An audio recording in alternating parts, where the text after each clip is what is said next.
Buen día, el día de hoy mis compañeros Luisa Beatriz León, Andrés Felipe Santa Fe y yo, Carol Dayana Niño, les presentaremos el seminario Hábitats hídricos y séricos. Empezaremos con los bosques inundados, que de acuerdo a la literatura no tienen una clasificación muy clara de acuerdo a las descripciones de su vegetación, por lo cual Prans, autor de la lectura, realiza la clasificación de estos bosques en dos: bosques inundados periódicamente, como llanuras de inundación estacional, ígapos estacionales, manglares, bosques de llanura de inundación, o bosques permanentemente inundados, como las barceas y los ígapos permanentes. Los bosques inundados son bosques que están constante o periódicamente bajo el agua. Estos incluyen los ígapos y las barceas, que representarán aproximadamente el 2% de la Amazonía brasileña, la cual podemos ver acá delineada en amarillo. Adicionalmente, como ejemplo, podemos ver que esta especie, la planta Astrocarium howard, está inundada o bajo el agua aproximadamente entre 30 y 340 días al año, lo cual nos da una idea de que estos hábitats son hábitats que están constantemente inundados. Por acá veremos los ígapos y barceas. Los ígapos son zonas de aguas negras y claras y están inundados estacionalmente con agua dulce. Por lo general los encontraremos a lo largo de tramos bajos de los ríos o alrededor de los lagos. Pueden ser ígapos permanentes, es decir, todo el año inundados, pero el nivel del agua va a variar de acuerdo a la época de lluvias o épocas más secas. Por acá veremos los bosques de barcea. Son bosques que crecen en las llanuras de inundación y a lo largo de ríos de aguas blancas, es decir, ríos ricos en sedimentos minerales. Esto explicará que serán aguas más pantanosas o fangosas y tendrán más nutrientes y más disponibilidad de luz. Esto nos ayudará a explicar la diferencia en vegetación que encontraremos. Adicionalmente, se realizó un estudio de comunidades de briófitos en esta planta, la Virola surinamensis. Esta planta está presente en ambos, me refiero ígapo y barcea, en ambos hábitats. Se encontró que las comunidades de briófitos no diferieron entre los periodos secos y lluviosos, pero sí hubo diferencia entre la cantidad y características encontradas en barcea y en el ígapo.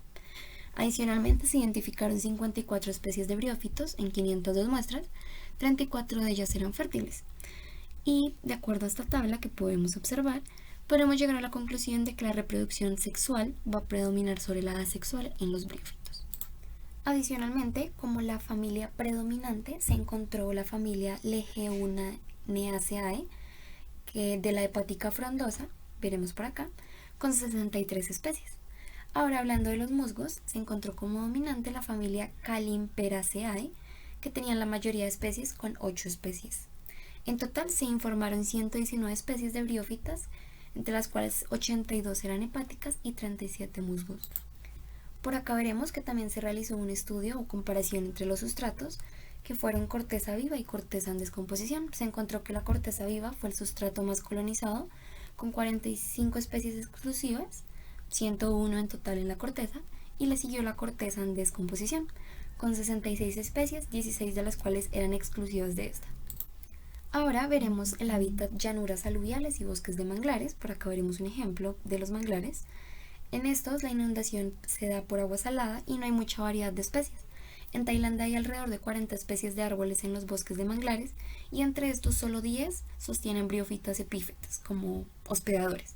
Por ejemplo, se encontró que esta especie, la Rhizophora apiculata, es un muy buen anfitrión o hospedador de briófitos, pues se encontraron 23 especies briófitas en esta especie, lo cual es un número bastante grande. Adicionalmente, estos fueron los briófitos más comunes encontrados en el hábitat. Podremos ver 3 ejemplos, como la Fruyania melleriana, Acrolegenua fertilis. Estos son algunos de los briófitos más comunes en este hábitat de manglares y llanuras aluviales. Adicionalmente, a través de esta investigación y búsqueda, se llegó a la conclusión de que las briófitas de la llanura aluvial sirven como filtros bióticos de las aguas de inundación. Es decir, esto ayuda a retener los nutrientes en los hábitats, tanto en el agua como en los suelos. Adicionalmente, los estudios sobre biófitas parecen ser mínimos. Realmente la información encontrada es poca, por lo cual se puede decir que faltan estudios o ausencia de estudios ecológicos para este hábitat. Ya para finalizar, veremos una pequeña información del hábitat pericial, en el cual es un hábitat tropical donde no es usual encontrar briófitos Y la vegetación en general, la vegetación pericial ocurre solo en pequeñas y restringidas áreas, como son lagos o charcos poco profundos de agua estancada. En turberas, la especie predominante es Sphagnum, musgos que crecen principalmente en zonas húmedas y con altas precipitaciones. Suelen encontrarse en el trópico, a miles de metros sobre el nivel del mar. Por ejemplo, zonas como el noroccidente de Sudamérica, algunas islas de Centroamérica, Asia y el norte de África. Como destacados encontramos a los dentículos, especies propias del sur de Ecuador. Además, en la otra imagen podemos observar el panorama del hábitat en el que viven estas especies, sobre piedras cercanas al agua y a la humedad. En zonas más húmedas como los páramos, presentes en la cordillera de los Andes, los musgos son más abundantes y de mayor variedad. Sin embargo, algunas especies requieren de ciertas condiciones en las concentraciones de minerales para poder sobrevivir. Por ejemplo, especies como Sphagnum sparsum requieren altos niveles de nitratos y fosfatos, pero bajos iones férricos, o Lophonardia laxifolia, que no sobrevive a condiciones altas de iones potasios y aluminio. Además de estar en Sudamérica, destacamos dos especies Sphagnum presentes en dos zonas tropicales con alta humedad. Platyphyllum de Costa Rica, Centroamérica, Tumidulum en las Islas Reunión, que son archipiélagos africanos ubicados en el Océano Índico. Las esporas Sphagnum duran alrededor de 60 días en la cápsula, sin presencia de oxígeno, debido a que cuando entran en contacto con este elemento se incrementa la posibilidad de ser infértil y no poder germinar.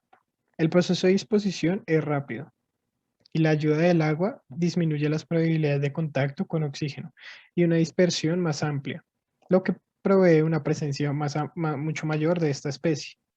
En la imagen podemos ver esporas a través de un microscopio electrónico de barrido. En ecosistemas acuáticos destacamos dos maneras en las que se presenta el agua.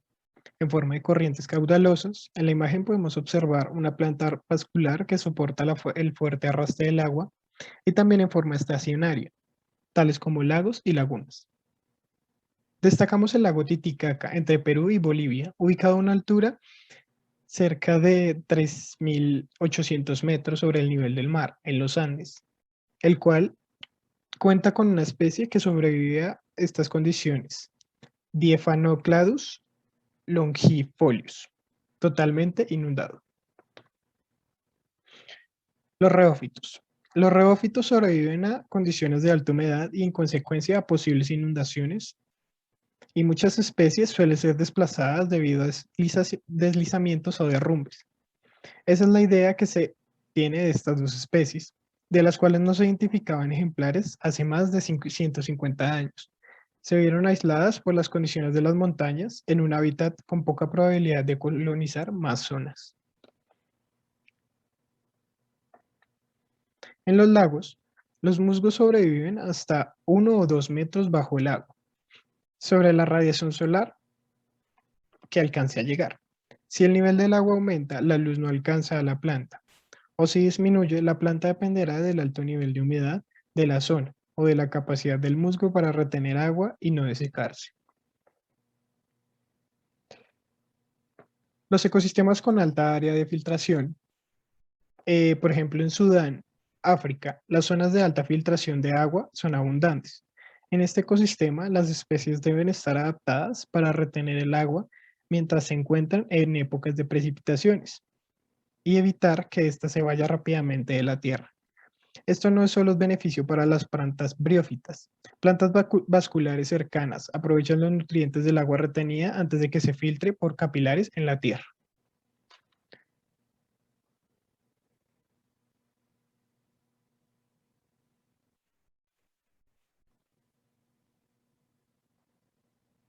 Los briófitos que tienen la suerte de vivir en estos ecosistemas han tenido que hacerle frente a condiciones ambientales de poca humedad, temperaturas elevadas y radiaciones altas. Un ejemplo de estas condiciones es en Israel subtropical. en la cual la distribución de las briófitas depende de sus adaptaciones al clima, la altitud, al resto de la vegetación y al refugio que puedan encontrar. Los ecosistemas xerófitos, según WWF, lo componen matorrales del desierto y semidesiertos. En Israel, la riqueza de especies de hepáticas nos muestra la importancia del agua. Allí la vegetación tiende a ser cosmopolita, sin haber especies endémicas o muy pocas, y las hepáticas no son la excepción.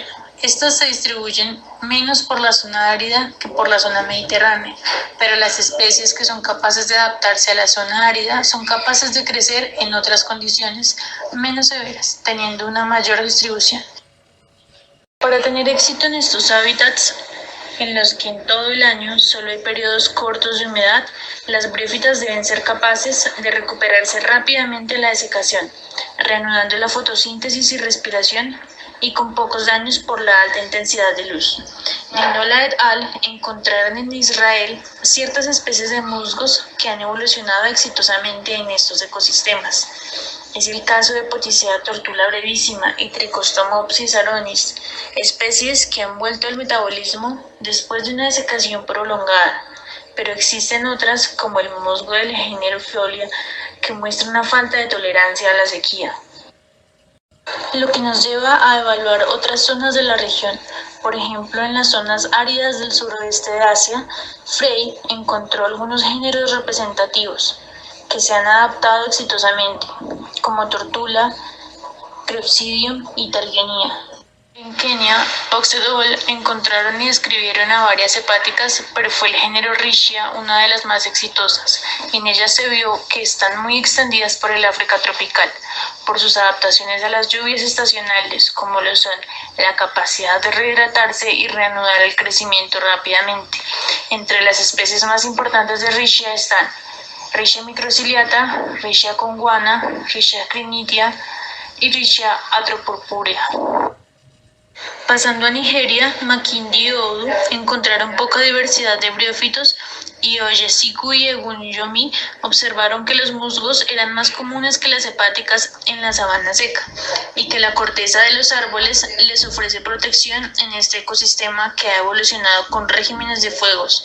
Por ello, las briófitas, en especial las que forman esteras, son capaces de extenderse desde la base de un árbol hasta por encima de 3 metros de alto. En las sabanas de Brasil, Silva Bonfim et al. Recolectaron briófitos y de 175 muestras identificaron 17 géneros y 23 especies. De estos vieron que la familia Cematophyllum era la mejor representada, seguida de Dicrinacea, Physidentacea y Hipoteacea.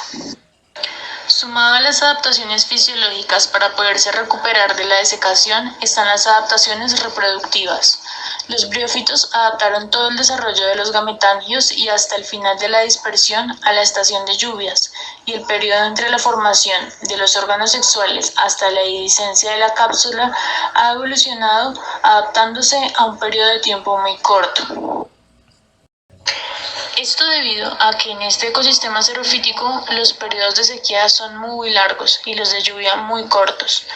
Por ello, la reproducción es un reto al que se enfrentan y lo solucionan en cierto grado las esporas que alcanzan mayor longevidad, como lo demuestran los experimentos de Egunjomi, quien germinó varias especies después de 2 años de almacenamiento y sometiéndolas a desecación.